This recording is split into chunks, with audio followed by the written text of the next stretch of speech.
All right, so get ready, because today we're diving into a topic that might just surprise you a little bit. We're talking about debt. Debt. Yeah. I know. Not the most fun thing. Not typically what you think of as like a fun, exciting subject, Yeah. but what if I told you that, the wealthy out there often use debt to actually make money? Mm-hmm.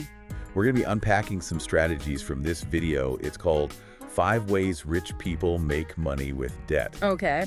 And just see what lessons we can learn from it. We won't be covering all 5 ways, but trust me, the ones we are focusing on are, well, they're the most intriguing, to say the least. Debt definitely has a reputation problem, Yeah. but there's so much more to it than I think people realize. Exactly. And the video really drives that point home right from the get-go. Yeah. Like right off the bat, they mentioned that total U.S. consumer debt is almost $15 trillion. Wow. That's basically the engine of the entire U.S. economy. It's a staggering figure for sure, and it really just shows how deeply integrated debt is into our financial system. Yeah. But the key takeaway here, I think, is the distinction between bad debt and good debt. Okay, yeah. Break that down for me. What's the difference? So think of bad debt as the kind that keeps you stuck in a rut, kind of like on a financial treadmill. Credit card balances, like those that never seem to go away, Yeah. those are a classic example. You're essentially borrowing for things that, you consume, and it can really weigh you down over time. Good debt, on the other hand, that's strategic. It's borrowing to invest in something that's going to grow in value or generate income for you. So using debt as like a tool to build wealth rather than letting it drain all your resources. Precisely. And the video dives into some really interesting examples of this. Which is where things get really, really interesting, right? The first strategy they highlight is how crucial debt is in global trade. The example they use is selling pens, which sounds simple enough. Right. But then, it gets more complex when you're talking about importing, huge quantities. Absolutely. Imagine importing, say, a whole container full of pens. From a factory over in China. Now, you're going to need a significant amount of capital up front to actually buy those pens. Well, that's where the good debt comes in, right? You don't necessarily need all that cash right away. Exactly. The video explains that a lot of factories will basically extend credit. They'll loan you their product. Of course, this is going to rely heavily on building trust and a really solid relationship with that supplier. So it's not as simple as just placing an order and Right. you need to kind of demonstrate you're reliable. You have to. You got to prove you can handle their funds responsibly. You're capable of actually selling those pens. Right. You're going to pay them back. It's about building trust and proving you can manage their funds responsibly. This allows businesses to free up their own capital, and use it for other aspects of the business, things like marketing and sales, instead of having it all tied up in inventory. Yeah, that makes a lot of sense. So you're essentially using someone else's money to generate your own profit. That's the core idea behind leveraging debt effectively. It's powerful, but it takes careful planning and execution. All right, so we've seen how this works with global trade. What's the next strategy that the video highlights? So the next one we're going to look at, it takes us into the world of real estate, specifically refinancing, which is a favorite strategy, I think, among a lot of wealth builders. Refinancing. Yeah. The video uses a great example to illustrate this. They talk about this property. Let's say it's worth $500,000. Okay. And it needs, some serious renovations. Walk me through how this works. Okay, so imagine you find this property, right? Yeah. You secure a mortgage with that, standard 20% down payment. Which would be $100,000 in this case. Exactly. Okay, so you've got your mortgage. You're on it. You're ready to start those renovations. Let's say those renovations set you back another, $50,000. Okay, so here's where the strategic refinancing comes in.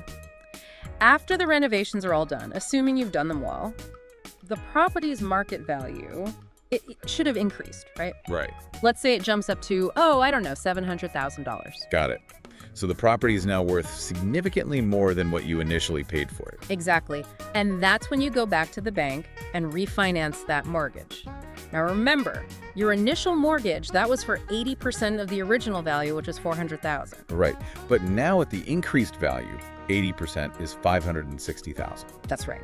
So when you refinance, you can use that new larger loan to pay off the original $400,000 mortgage and cover your $50,000 in renovation costs. Hold on. So what happens to that extra money then? The difference between the new loan and the cost you're covering? That's where the magic happens. You pocket the difference, which in this case would be about $110,000, all thanks to strategic refinancing and leveraging good debt. Wow. That's incredible. Yeah. It's like the bank is paying for your home makeover and giving you a bonus on top of it.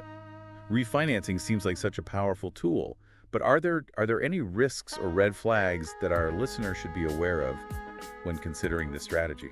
That's a great question. And it's important to remember that, no investment strategy is without risk. While refinancing can be a great way to leverage debt, it's crucial to do your due diligence. Okay, so let's dive into that a bit. What are some things our listeners should be thinking about before jumping into refinancing? One of the biggest risks, I think, is over-leveraging yourself. Refinancing to pull out cash can be very tempting, but it's important to make sure you can comfortably handle those new loan payments, What if the market takes a downturn and your property value drops? You could find yourself underwater, meaning you owe more on the mortgage than the property is worth. That makes sense. So it's not just about maximizing profit. It's about making sure you're not taking on more debt than you can manage. What are some other things to consider? Another crucial factor is market analysis. Before you even buy a property with the intention of refinancing, research that market thoroughly. Understand property values, the trends, the potential for appreciation, That'll help you choose a property that's likely to increase in value after renovations. So it's not just about finding a fixer-upper. It's about finding the right fixer-upper in a market that's going to support your strategy. Exactly. You also need a solid renovation plan. Don't just assume that any renovation will automatically increase the value. Right. Research popular features, consult with contractors, make sure your renovations align with what buyers want in that specific market. Okay, so thorough research, realistic budget, and a solid understanding of the market, those are all crucial before jumping into a refinancing strategy. That's great advice for anyone looking to leverage debt in real estate. Absolutely. It's all about making informed decisions, understanding the potential rewards and the potential risks. And that's a perfect segue, I think, into the next strategy the video mentions, hedge funds. Hedge funds. They're known for using what they call unpopular strategies that are favored by the wealthy. Yeah. You mentioned these unpopular strategies earlier. Could you give us a quick example of what one of those might look like? Sure. One example is short selling. It's a bit complex, but basically it involves borrowing shares of a stock that you believe will go down in value. You sell those borrowed shares and then buy them back later at a lower price to return to the lender. If the stock price drops like you predicted, you profit from the difference. Okay, so it's kind of like betting against a company's success. Right. I can see why that would be considered an unpopular strategy. Yeah. It definitely sounds riskier than the other strategies we've talked about. It definitely carries a higher level of risk, and it's not something for, novice investors to jump into without a very thorough understanding of the complexities involved. Yeah. It sounds like hedge funds are a whole other beast altogether. Yeah. Maybe that's a deep dive for another episode. Yeah, maybe. But for now, let's get back to what we've learned about global trade and real estate. It's fascinating how these strategies use debt as a tool to create wealth. It really does highlight the importance of understanding how debt works and how it can be used strategically. For sure. It's like we're so conditioned to fear debt. Mm-hmm. But seeing how it can be used strategically like this is kind of eye-opening. It's about shifting your perspective and recognizing that debt can be a powerful tool for growth and wealth creation when it's used responsibly. It's almost like taming the debt monster and making it work for you. Yeah. It all comes down to making informed decisions and having a solid plan. Exactly. It's about taking control of your finances rather than letting debt control you. Something that really struck me in the video was that emphasis on trust. Especially in that global trade example. Like the factory in China is essentially, they're giving you a massive loan in the form of all those pens. Right.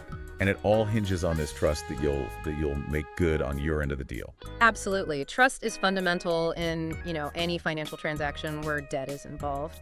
Lenders, they're always assessing risk, and trust plays a huge role in mitigating that risk, whether it's, a factory extending credit to a business or a bank approving a mortgage.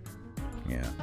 It really makes you realize that building those relationships, like demonstrating reliability, is just as important as, having a great business idea or a solid investment strategy. But trust isn't built overnight, though, is it? Definitely not. It takes time, consistent communication, transparency, and a proven track record.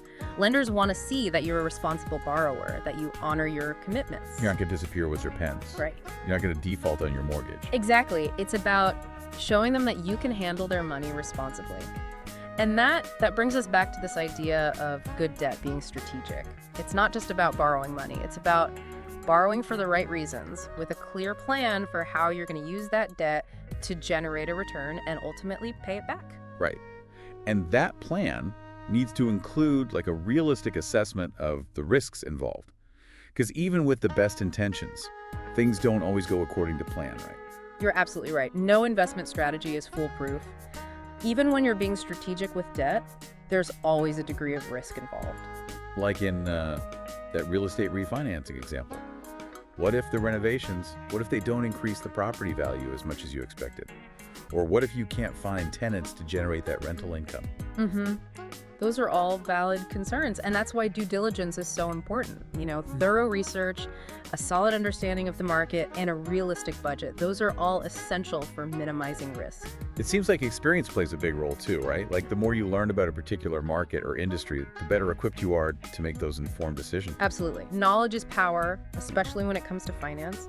The more you understand, the intricacies of debt, the better you can navigate its complexities and hopefully use it to your advantage. So we've seen how the wealthy use debt to make money. But what does all this mean for our listener, who might not be a real estate mogul or a global trade expert? Right. How can the average person apply these principles, even on a smaller scale, to their own lives? That's a great question.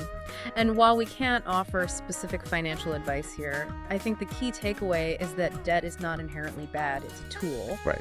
And like any tool, it can be used constructively or destructively. It's about changing our mindset. Yeah.